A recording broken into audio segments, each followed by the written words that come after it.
Welcome back to our channel. This is the day 6 of our Ramzan knowledge and reflections. Today we'll talk about the power of tongue.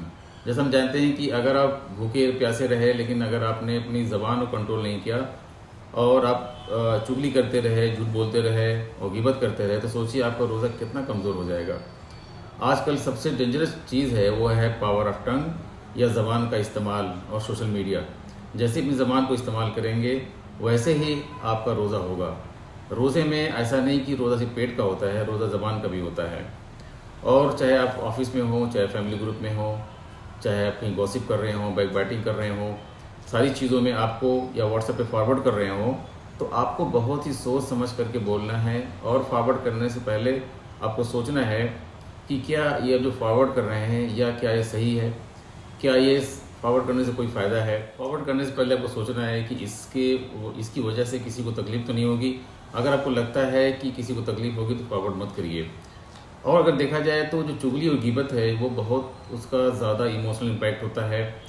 और क्योंकि आप जो चुगली और गिबत क्या चीज़ है, कोई ऐसी चीज़ अगर आप किसी के पीछे बात कर रहे हैं और आपको लगता है अगर उसके सामने बोलते तो उसको तकलीफ़ होती, ये चीज़ इस्लाम में अलाउड नहीं है। और अगर रोज़ा रख करके आप चुगली करेंगे, गिबत करेंगे, तो ये इससे आपका रोज़ा बहुत ज़्यादा कमज़ोर हो जाएगा।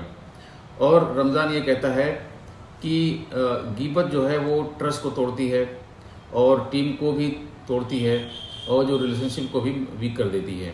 इसलिए एक दूसरे के इमोशंस को ध्यान में रखते हुए या किसी को नीचा दिखाने के लिए अपनी एनर्जी को वेस्ट नहीं करना है। अब बात करते हैं कि झूठ की वजह से क्या चैलेंजेस आते हैं। जैसे हम जानते हैं कभी कभी आपको एक झूठ को बचाने के लिए 10 झूठ बोलना पड़ सकता है। इसकी वजह से काफ़ी चैलेंज आ सकते हैं लाइफ में। अगर देखा जाए तो जो बिजनेस है वो झूठ पर नहीं टिक सकता और लीडरशिप भी झूठ पर सर्वाइव नहीं कर सकती और कैरेक्टर भी झूठ से कोलैप्स हो जाते हैं। इसलिए आपको लाइफ में कभी भी झूठ नहीं बोलना है। और सच बोलने की वजह से आपकी ग्रोथ स्लो हो सकती है लेकिन स्ट्रांग होती है। थैंक यू वेरी मच दोस्तों for watching my channel. Please keep on watching, sharing. अगर आपको अच्छा लगता है तो वाइडली शेयर करिए और देखते रहिए Ramzan knowledge and reflections. Thank you very much.